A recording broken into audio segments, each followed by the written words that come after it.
सबसे पहले तो ये बताइएगा कि क्या हुकूमत ये एक्सपेक्ट कर रही है कि कल बड़ी तादाद में लोग इस्लामाबाद पहुंच सकते हैं, क्योंकि तमाम जो दाखिली रास्ते हैं इस्लामाबाद के वो कंटेनर्स लगा के बंद कर दिए गए हैं। देखिए, कंटेनर और नो कंटेनर कुछ रास्ते खुले भी हैं। मैं भी अभी F10 F11 तक होके आया हूँ। कश्मीर हाईवे भी खुली है, साइड रोड्स भी खुली हैं, मगर बहुत सारे इलाके बंद भी हैं। कहने का मकसद ये है कि रास्ते खुले हों या बंद हों, किसी को इजाज़त नहीं है कि वो इस्लामाबाद हाई कोर्ट के ऑर्डर की खिलाफ वर्जी में इस्लामाबाद डी चौक में एहतजाज करें। और इस हवाले से तमाम तरह अरेंजमेंट्स कर लिए गए हैं। जो कानून को हाथ में लेगा, इस्लामाबाद हाई कोर्ट के ऑर्डर को वायलेट करेगा, उसको गिरफ्तार कर लिया जाएगा। उसके लिए इजाफी नफरी भी तैनात कर दी गई है और दीगर जो सिविल आर्म्ड फोर्सेज है उनकी भी तैनाती हो गई है। तो इसकी इजाज़त नहीं है, ये जो मर्जी कर लें, जितने मर्जी लोग इकट्ठे कर लें, जहां मर्जी से करें, बट इस बात की इजाज़त है ही नहीं। तारा साहब, इस वक्त जो इस्लामाबाद हाई कोर्ट का ऑर्डर है उस पर हमने भी गौर साहब से बात की, उन्होंने कहा वो हतमी ऑर्डर नहीं है और दूसरा हमें उस केस में सुना भी नहीं गया। लेकिन जो इस वक्त तहरीक इंसाफ की दावा कर रही है, उनके कुछ लोग अगर आप देखें वो कह रहे हैं कि इस्लामाबाद हाई कोर्ट का ऑर्डर जब नहीं होता तब भी शहर को ऐसे ही सील कर दिया जाता है जब हम कॉल देते हैं इस्लामाबाद की तरफ आने की। और इस वक्त भी वो कह रहे हैं कि अभी तो हमने कॉल दी है, हमने एहतजाज शुरू नहीं किया, लेकिन हम कामयाब है क्योंकि 2 दिन से दोनों शहर मफलूज है, इस्लामाबाद और रावलपिंडी। देखिए, मैं ये समझता हूं कि ये एडमिनिस्ट्रेशन को कुछ समझते ही नहीं है कि यानी हाई कोर्ट से पहले का भी एक मरहला है ना। बतौर लॉयर मुझे पता है कि जब आप कोई भी इवेंट करते हैं, आपने म्यूजिकल इवेंट करना हो, आपने जलसा करना हो, आपने कोई और इवेंट करना हो, आप डिस्ट्रिक्ट एडमिनिस्ट्रेशन को बताते हैं, आप इजाजत लेते हैं, आप जगह का तयन करते हैं। ये तो कहीं नहीं लिखा हुआ ना कि आप तोड़फोड़ कर दें, आप गाड़ियों के शीशे तोड़ दें। अब ग्रीन बेल्ट का क्या कसूर है, दरख्तों का क्या कसूर है? ये एक दफा आए जब सुप्रीम कोर्ट ने नोटिस लिया हुआ था, यहां पे मेट्रो बस के स्टेशन को आग लगा दी, दरख्तों को आग लगा दी। ये लोगों के जानो माल का नुकसान किए बगैर रह ही नहीं सकते। वो जो सना मिर्जा बेचारी DSNG पे पनाह मांग रही थी कई साल पहले, उस इंसिडेंट से लेके 9 मई से लेके आप 2014 में PTV, उसके बाद रेडियो पाकिस्तान, इन्होंने तमाम बिल्डिंग जलाई हैं, लोगों के जानो माल का नुकसान किया है। हमारा एक कांस्टेबल लास्ट टाइम शहीद हुआ है।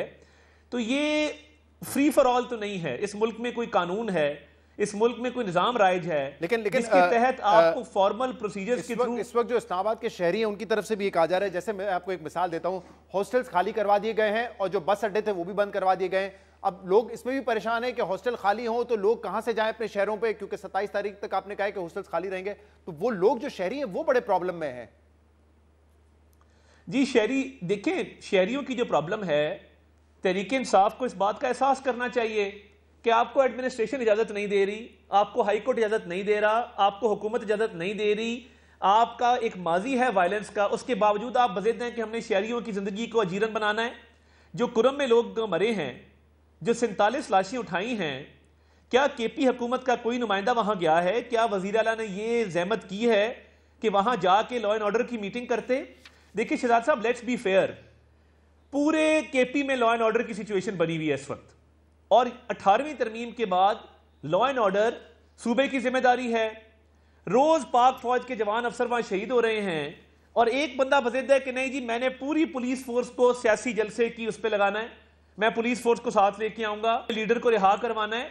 तो जो लाशें गिर रही हैं आपके सूबे में, आप हुकूमत छोड़ दें। ये बड़ी अहम बात है आप कर रहे हैं। ये सियासत करें, बिल्कुल भरपूर करें। आप बड़ी अहम बात करें, क्योंकि जाहिर सी बात है जो सूबा है उसकी जिम्मेदारी है लॉ एंड ऑर्डर की और उनको देनी भी चाहिए। हमें सबको कलेक्टिवली ये सोचने की जरूरत है, क्योंकि आपको पता है जो बॉर्डर के करीब इलाके हैं वहां तो लॉ एनफोर्समेंट एजेंसीज भी हैं, फौज भी वहां पे मौजूद है। कि इसमें इस वक्त हमारी प्रायोरिटी क्या होनी चाहिए कि हम इंसानी जान को महफूज करें या फिर सियासत में इतना आगे बढ़ जाए कि उससे और नुकसान हो जाए? इसीलिए मेरा ये जो सवाल है आपसे वो ये है कि हमने देखा है पिछले 2-2.5 साल में PTI ने कई एहतजाज किए, तो वो तो रिलेंटलेसली एहतजाज करेंगे। आप ये वाला मौखर करवा देंगे, फिर वो अगले महीने आ जाएंगे, फिर अगले महीने आ जाएंगे। तो कहीं ना कहीं हुकूमत को भी ये देखना है कि क्या कोई सियासी इंगेजमेंट करके मसले का हल निकाला जा सकता है या नहीं निकाला जा सकता है। अभी भी गौर साहब कह रहे हैं हम बात करने के तैयार हैं, हुकूमत का क्या मौक़िफ़ है इस पर? नहीं, देखिए, हम बिल्कुल गौर साहब से कोई बात करने को तैयार नहीं है। हमने पैगाम उनको देना था, मोहसिन नकवी साहब ने उनको पैगाम दे दिया कि आपका एहतजाज गैर कानूनी है, आप नहीं कर सकते। पेशावर में क्यों नहीं करते, जाके स्वाबी में क्यों नहीं करते, अपने अपने जिलों में करें जाके। ये जो तासर है ना कि लश्कर कशी करनी है एक सूबे ने पंजाब के ऊपर या वफाक के ऊपर, देखिए, और इसकी टाइमिंग हमेशा एक फॉरेन विजिट से कोइंसाइड क्यों करती है? बेलारूस के प्रेसिडेंट आ रहे हैं, कल उनका डेलीगेशन आ रहा है जिसमें बिजनेसमैन है, B2B एग्रीमेंट्स के लिए उनके वुज़रा आ रहे हैं, वो खुद आ रहे हैं लुकाशेंको ऑन डे आफ्टर, और वो आएंगे यहां पे पाकिस्तान में। बेलारूस पाकिस्तान की शराकतदारी से ट्रैक्टर्स की प्रोडक्शन डिस्कस हो रही है, $30 मिलियन का एक अग्रीमेंट साइन होना है, आगे बाकी हमारे मामलात हैं। क्यों ऐसा होता है कि चाइनीज प्रेसिडेंट आता है तब आप आ जाते हैं, SCO आता है तब आप थ्रेट करते हैं? कोई जब फॉरेन डेलीगेशन पाकिस्तान में सरमायाकारी करने आता है, डेलीगेशंस तो यहां पे आते रहेंगे, लेकिन जब आप ये कहते हैं कि स्वाबी में करें, पेशावर में करें, तो दो बात सामने आती है ना। एक तो ये कि मुतालबात उनके आपके साथ हैं तो वो आपके खिलाफ आके एहतजाज करेंगे, दूसरा ये सुबायत पे तो नहीं होना चाहिए ना। आप लोगों ने महंगाई मुकाओ मार्च किया, इस्लामाबाद की तरफ आए, सिंध से मार्च किया पीपल्स पार्टी ने, मार्च के महीने में उसी वक्त जब आपने किया था OIC का यहाँ पे इजलास हो रहा था, वोट ऑफ नो कॉन्फिडेंस का मामला था, तो आप लोग भी आके इस्लामाबाद पे एहतजाज करते हैं। ये कोई पहली मर्तबा तो नहीं हो रहा है? नहीं, देखें हमने इनको कितनी दफा इजाजत दी है। 9 मई से पहले मुझे बता दें, ये पूरे मुल्क में दंदनाते फिरते थे, किसी ने इनको नहीं रोका। जब आप लोगों को कत्ल करेंगे, लोगों के घरों को आग लगा देंगे, कोर कमांडर हाउस GHQ, अभी तक सिर्फ 10 लोगों को सजा हो सकी है, जुडिशियल प्रोसेस स्लो है। कहने का मकसद यह है कि हमने आज तक पत्ता नहीं टूटा हमारे किसी प्रोटेस्ट में। हमने PTV को आग लगाई हो, हम जिम्मेदार हैं। हमने पार्लियामेंट का गेट तोड़ा हो, हम जिम्मेदार हैं। हमने रेडियो पाकिस्तान को आग लगाई हो, चागी मॉन्यूमेंट को जलाया हो, कैप्टन कर्नल शेर खान के मुजस्मे को आग लगाई हो, हम जिम्मेदार हैं। मगर बात यह है कि ये जब कुछ नहीं मिलता दरख्तों को आग लगा देते हैं। ये किस किस्म के लोग हैं? और इनके पुरअमन रहने की गारंटी कौन देगा? यहां पे लाशें गिर गई, उसका जिम्मेदार कौन होगा? अपने सूबे में आग लगी हुई है, उसको बुझाने को तैयार नहीं जो आप तारीख बता रहे हैं, ये फैक्ट्स मौजूद है। वफाक पे लश्कर कशी हमने करनी है। लेकिन आप जब ये कहते हैं कि नहीं कोई बातचीत नहीं होगी, तो इससे फिर ये मुझे बताइए ना कि ये मामला आगे कैसे बढ़ेगा? ये आप आज इनका एहतजाज खत्म करवा देंगे, ये आगे नहीं बढ़ेगा ना। ये फुल स्टॉप है, ये फुल स्टॉप है। बातचीत अगले महीने फिर ये कहेंगे एहतजाज कर रहे हैं, फिर 2 महीने बाद कहेंगे 8 फरवरी का जश्न मनाने इस्लामाबाद आ रहे हैं, और आप दोनों शहरों को बंद करते रहेंगे। तो ये जहां उनके लिए सूटेबल नहीं है, तो हुकूमत के लिए भी कैसे सूटेबल है? जब आप कहते हैं कि हमें स्टेबिलिटी चाहिए। देखें बात बड़ी सिंपल है शहजाद साहब। हमारे पास ऑप्शन है बड़ी क्लियर। क्या हम इनको इजाजत दें कि ये सरकारी दफातर बंद करें जिस तरह 2014 में किए थे? ये इंटरनेशनल एग्रीमेंट्स ना होने दें?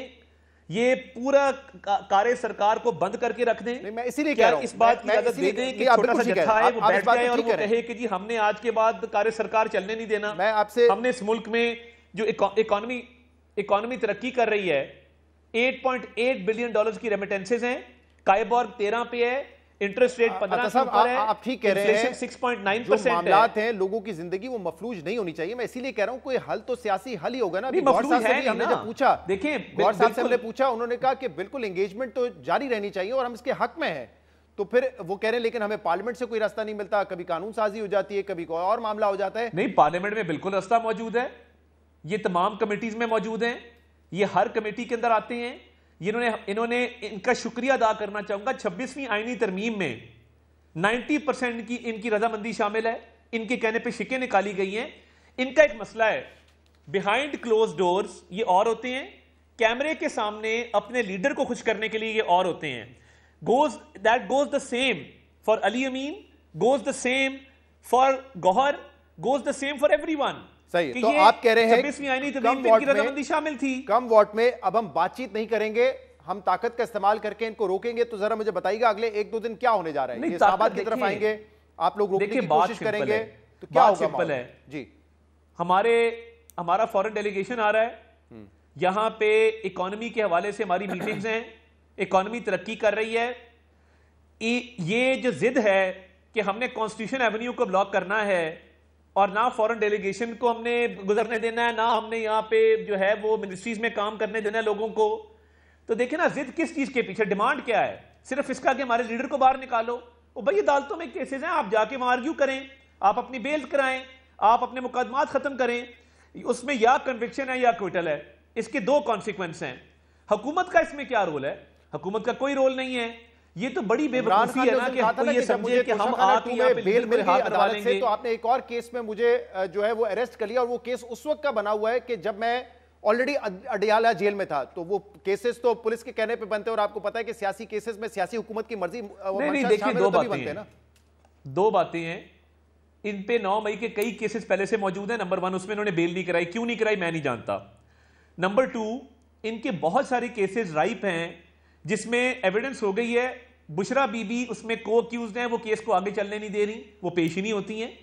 वो देखें, इनकी लीगल टीम जाने, इनके मामलात जाने, मगर ये कोर्ट में मामलात हैं। अगर इनको लगता है कोई फ्रिवलेस केस है, जाके अप्लाई करें। इनको किसने रोका है रिट पिटिशन करने से? इनको किसने रोका है कि ये इस्लामाबाद हाई कोर्ट को, सुप्रीम कोर्ट को अप्रोच करें, अपने केसेस की पैरवी करें? सड़कें ब्लॉक करना, तोड़फोड़ करना, हंगामा करना, मुल्क की तरक्की को रोकना, इसकी इजाजत नहीं है और इस पर बातचीत भी बहुत बहुत